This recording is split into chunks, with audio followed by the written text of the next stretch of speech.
Hey guys, Saloon here. In this episode, I got absolutely nothing in the vault. We faced some more Alt F4 Andes, and I reached Keystone Master, but I decided to not stop there. Instead, I'm going all the way to Keystone Hero, so this series is now officially Zero to Hero Challenge. I did not expect to enjoy Survival Hunter as much as I do, and I thought it would be much harder to reach Keystone Master. If this is your first time here, I linked the playlist to the series in the description. I also have an upload schedule now, Transmog related videos on Thursdays, and WoW gameplay, or in this case Zero to Hero videos, on Sundays. If you enjoy my videos, please give them a like and subscribe if you haven't already, as it would help me out tremendously. But enough about me, and let's get back to Zero to Hero. Normally, I start with the vault, but I had only 2 bad trinkets to choose from, so I took currency. The first dungeon this week is a Dawnbreaker +7. This week's affix was Zalatas Bargain Oblivion. Bows are summoned, and you have to catch them before they reach enemies. It's simple, but most annoying of all, as they can be very buggy, going through walls, and shit on the floor. This Dawnbreaker was not as chaotic as last week's +5, but it wasn't smooth sailing either. Oh man, not again. I'm not sure why tanks keep perishing in the intermission, followed by the Paladin, who got meleeed by the boss, and then I die next for the same reason. I could have turtled, but I honestly thought we will wipe it with 3 dead, but the Warlock rezzed the tank. They tried to 3-man it, but we wiped anyway. So we go again. This time the healer dies before the intermission. He yanked up after, and we finally killed the boss. Then we had some hiccups on arguably the hardest rush in here at the 2nd Lieutenant. The healer goes down with the Paladin. Luckily, we had another battle res, so this pull was saved. The Shaman and the Paladin die on the 3rd Lieutenant as well. I barely hang in there, using all the defensives I have left. I realized the Warlock never put health stones down either, or maybe I just missed them. The rest of the dungeon went fine. We +1 this key, giving us a score of 39, taking it to a total of 1890. I got a weapon, but I have a crafted one already, so I don't need this. Next dungeon was a Necrotic Wake +7, where I forgot to record the first half of the dungeon, which is a shame, because as you can see, we racked up 11 deaths already, and frankly, I do not understand how. The tank was a 627 Brewmaster, and the healer was a 620 Holy Priest, and they were struggling to stay alive. I was so confused. How are you struggling to stay alive in a +7 in that gear? I wish I had screenshotted the chat. At one point, both of them wanted to give up for not getting any healing or him being too hard to keep alive. I found this so ridiculous. The deaths were the tank dying first, then the rest of us. For both the first dungeon and this one, getting invited into the group was easy, but getting a tank or a healer as the last person took always at least 20 minutes each. I got a bit tilted on this pack, where I kicked the sorcerer, so he is nicely gathered up in the pool, but so does the warrior, and the warlock kicks it too, so only the tank has a kick left, and of course he did not kick the Marauder Sphere, which makes me pull something. I frost trap it so it doesn't bother anyone for now, but then the next sphere doesn't get kicked because me and the warlock were kicking the bolts beforehand. The warrior was running back, so it was on the tank again to kick, and he didn't. The healer dies, I harpoon into a frontal like a muppet. Frankly, that's a skill issue. I was really frustrated and I ate another fronto because I was trying to collect balls. On the next pack, the fear went through again, as only the warrior was able to kick it and he didn't. I really wanted to get out of here at this point, but I don't like to let people down, and I'm not a quitter, so I was willing to finish it knowing it won't be timed.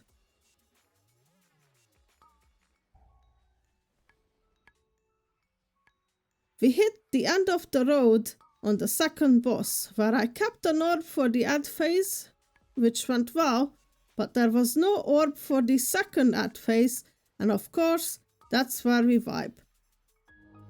The Warlock Altar Ford, which for once I took as a blessing in disguise, and that was it for this key. Afterwards, I decided to do my own key, which was a Siege +7, and the waiting was not better.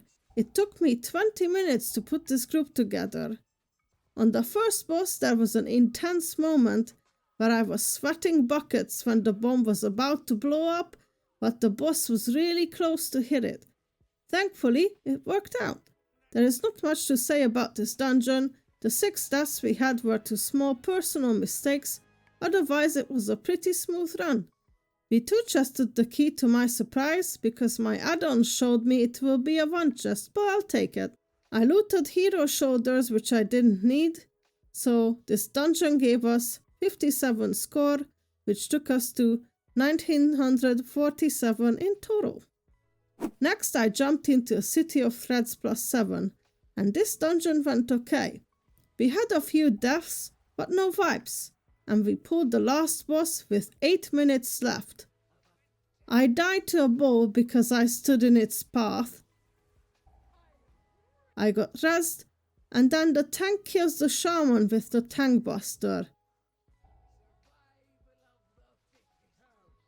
He anked, and the affix balls spawned in a very unfortunate moment where the boss balls were repositioning, so the boss ate most of Xal'atath's balls, and it absolutely wrecked the party, so we wipe.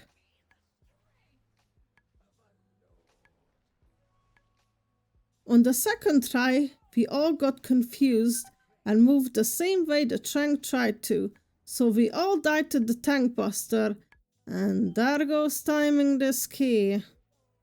We did it on the third try, and I hit 2002 rating, which means I got Keystone Master achievement. But I wasn't really in a celebratory mood, as I was really devastated about not timing this key.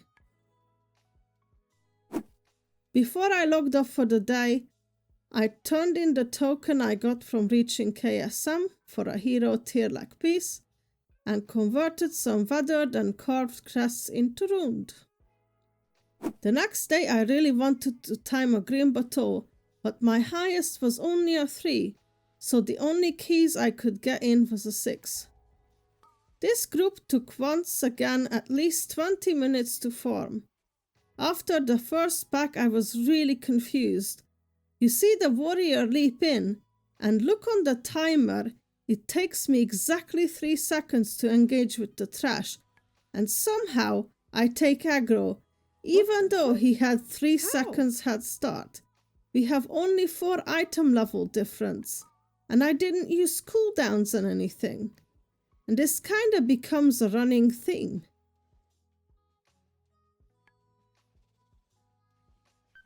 Oh, come on, again?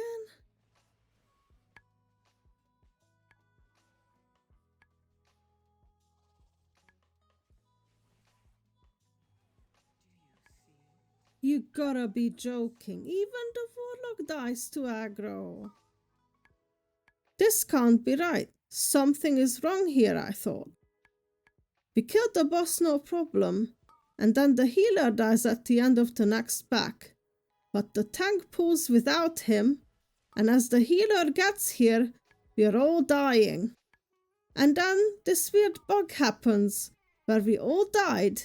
You can see the mobs reset after the healer dies, but after the angel form runs out, they aggroed onto the healer after releasing, so they come sprinting to us, and then just becomes a massive shit show.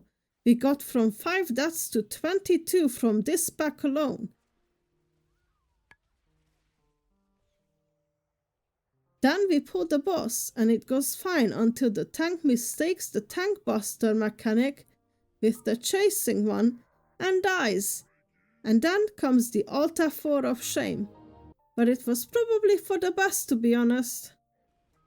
I ran back the Grim Battle on a 6 again, and this group was a lot better. I think we had only 2 deaths the whole run, so we +2 this key easily. Our total score is now 2059. I also looted a pretty bad cloak that I didn't need. The last key for the week was another Necrotic Fake 7.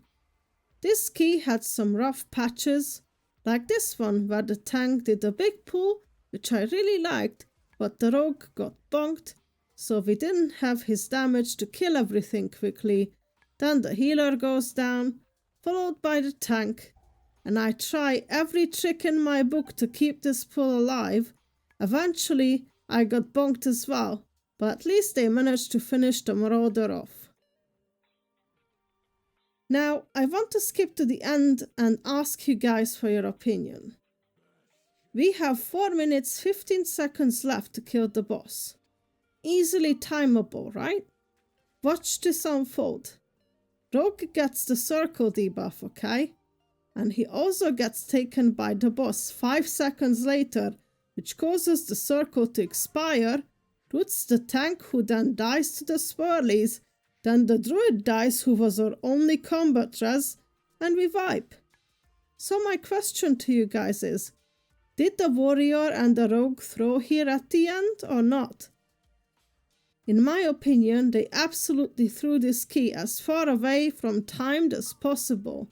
The warrior could have used heroic leap at any moment to get out of the circle, but the rogue could have also taken a few steps with the circle.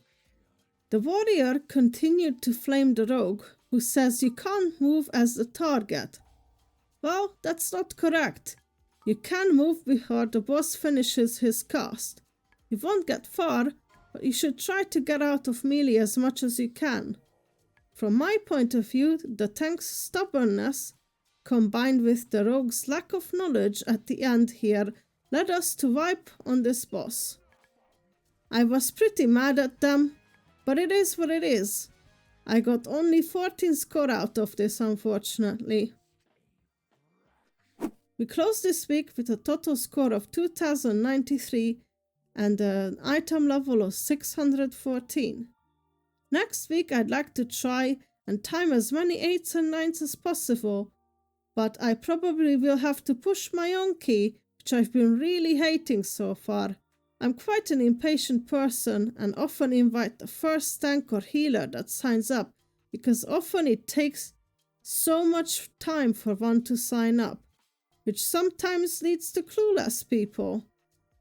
If you got this far, I thank you a lot for watching.